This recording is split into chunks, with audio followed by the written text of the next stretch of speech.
다윗의 두 가지 실수. 다윗 정말 시대에 잘 태어났다고 감사해야 합니다.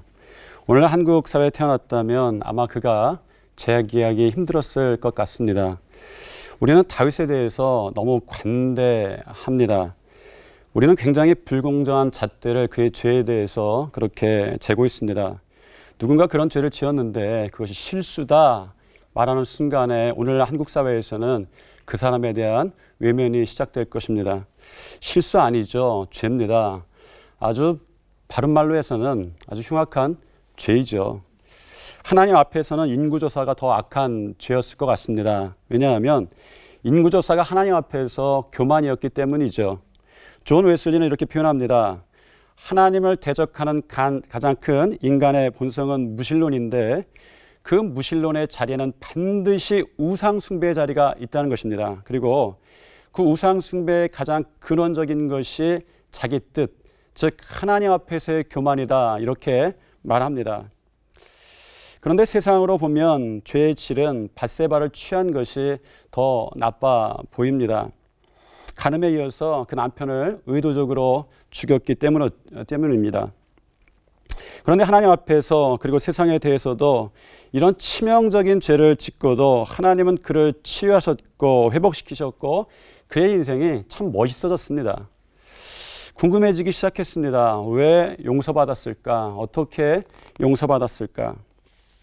다윗이 용서받고 회복한 이유 간단합니다. 다윗이 하나님 앞에 회개하고 죄를 이겼기 때문입니다. 우리가 착각하는 것이 있습니다. 회개가 무엇일까? 이제부터 그 죄를 짓지 않는 것이 회개가 아닙니다. 정확히는 하나님께로 돌아서는 것이 회개입니다. 성 어거스틴은 죄를 이렇게 정의합니다.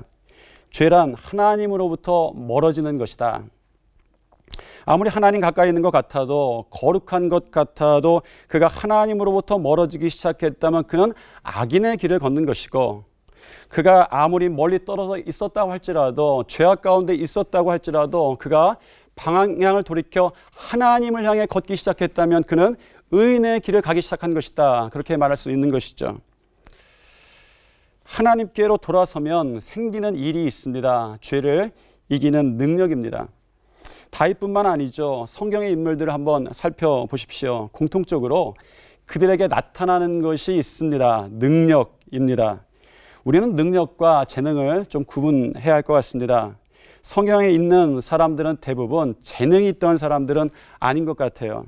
그런데 능력이 그들에게 나타났습니다.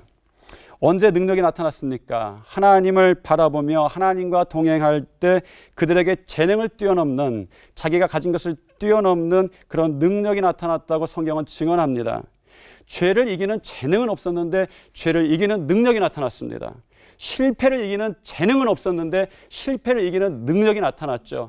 곤고함을 이기는 재능은 없었는데 곤고함을 이기는 능력이 그들에게 나타났습니다. 다윗이라는 사람의 특별함이 무엇인지 아십니까? 용맹함이 아닙니다. 다윗의 인생의 특별함은 하나님을 바라봄에 있었습니다. 다윗이 죄를 짓고 회개하죠. 시편 51편 11절에 다윗이 이렇게 기도합니다. 나를 주 앞에서 쫓아내시지 마시며 주의 성령을 내게서 거두지 마소서. 저는 성경에서 회개의 뜻을 가장 잘 이해한 사람이 다윗이다라고 생각을 합니다. 그에게는 죄를 이길 재주는 없었습니다. 그래서 죄에 아주 잘 빠지죠. 그렇게 약한 사람이 다윗이었습니다. 자기 재주로 살 때 그렇습니다.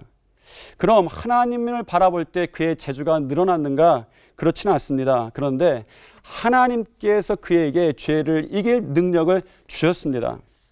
다윗의 죄 주홍같이 붉습니다. 그런데 성경은 그것을 감추려고 하지 않습니다. 왜 그렇습니까? 하나님의 용서는 어떤 죄보다도 크기 때문입니다. 그런 능력은 우리에게서 나오는 것은 아니죠. 하나님을 바라보지 않고도 우리는 죄에 대해서 저항할 수는 있습니다. 그러나 하나님을 바라보는 사람들에게는 죄를 압도할 능력이 생깁니다. 그 가운데 용서와 회복이 일어나는 것이죠. 우리도 마찬가지입니다. 우리는 그런 능력이 없는데 하나님을 바라보고 주님을 바라볼 때 능력 주십니다. 혹시 여러분 가운데에 용서받을 죄의 문제로 혹은 누군가의 죄를 용서해야 될 문제로 고민하고 계신 분 있으십니까? 그렇다면 이것을 기억하십시오. 죄를 이길 힘도 용서의 은혜도 하나님을 바라보기 시작할 때 시작된다는 것입니다. 다 같이 기도하시겠습니다. 하나님, 우리는 삶에서 많은 죄악된 것들 앞에 무너지곤 합니다. 다시 하나님을 바라봄으로 죄를 이기는 능력도 허락하시고 용서와 회복의 은혜도 맛보게 하시옵소서. 예수님 이름으로 기도드립니다. 아멘. 아멘.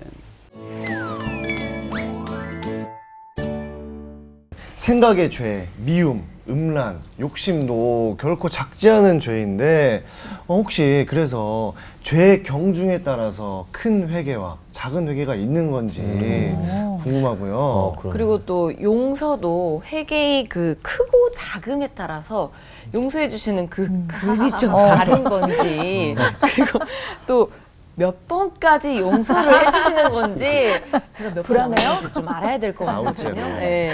전창희 목사님께 좀 어려운 질문 드려봅니다. 용서의 경중이 없으면 억울하죠. 그런데 우리가 이런 그 심리학적 용어가 있어요. 깨진 유리창의 법칙. 깨진 유리를 중심으로 범죄는 확산된다라는 것이에요. 그러니까 우리가 우리의 죄를 다룰 때 죄에 대해서 좀 민감할 필요가 있는 것 같아요. 크던 작던 깨진 것으로부터 확산된다라고 하는 것이 굉장히 중요한 것 같습니다. 그래서 틈을 조심하는 게 큰 죄를 조심하는 것보다 중요할 것 같고요. 또 하나 이 죄를 몇 번까지 용서해야 될까라고 하는 건 저는 이렇게 말하고 싶어요. 질문이 바뀌면 인생이 바뀐다. 몇 번 우리가 쉽게 이야기하는 것 중에 몇 번 용서해야 됩니까? 라는 질문들을 해요. 대표적인 사람은 베드로죠. 어느 날 예수님께 나와서 예수님, 형제가 저에게 죄를 범하면 몇 번 용서하면 좋겠습니까? 7번 용서하면 되겠습니까? 그랬더니 예수님께서 7번을 70번이라도 해라. 예수님께서 몇 번 용서하라고 하신 거예요? 490번이라고 대답하실 분은 없잖아요. 490번이 아니라 용서가 끊임없는 용서, 무한한 용서에 대한 말씀이시죠. 그런데 이렇게 몇 번으로 끝나는 대답이 굉장히 위험한 거예요. 왜냐하면 실제로 삶에 적용하기 힘들어요. 우리가 어떻게 끝까지 용서를 할 수 있습니까? 490번 용서 7번도 힘들어요. 그런데 성경을 자세히 보면요. 그 다음에 어떤 말이 있냐면 그리고 나서 1만 달란트 빚진 자의 얘기가 나와요. 1만 달란트. 그래서 1만 달란트 빚진 자가 탕감받고 나가서 길을 가다가 100데나리온 만난 사람 멱살 붙잡고 그 영어 표현 보면은 초크했다고 그래요. 초크. 여러분 UFC 보시는 분은 알죠? 초크가 뭐예요? 목을 졸라요. 그러니까 100데나리온 빚진 사람을 보고 나서 목을 조르고 아주 괴롭힙니다. 그걸 듣고 왕이 그 사람을 다시 감옥에 가둬요. 그러면 여기에서 이 말씀해 줄 때 이게 무한한 용서다. 몇 번에 대한 용서다 그러면 아주 걸리는 게 하나 있어요. 안 맞는 게 하나 있어요. 뭡니까? 왕은 이 사람을 2번 용서 안 해줬어요. 횟수가. 1만 달란트 빚진 걸 용서해줬는데 그 다음에 죄 짓고 들어왔는데 또 용서를 안 해줬어요. 이 비유가 그럼으로 시작해서 예수님이 하신 말씀 가운데 있는 거거든요.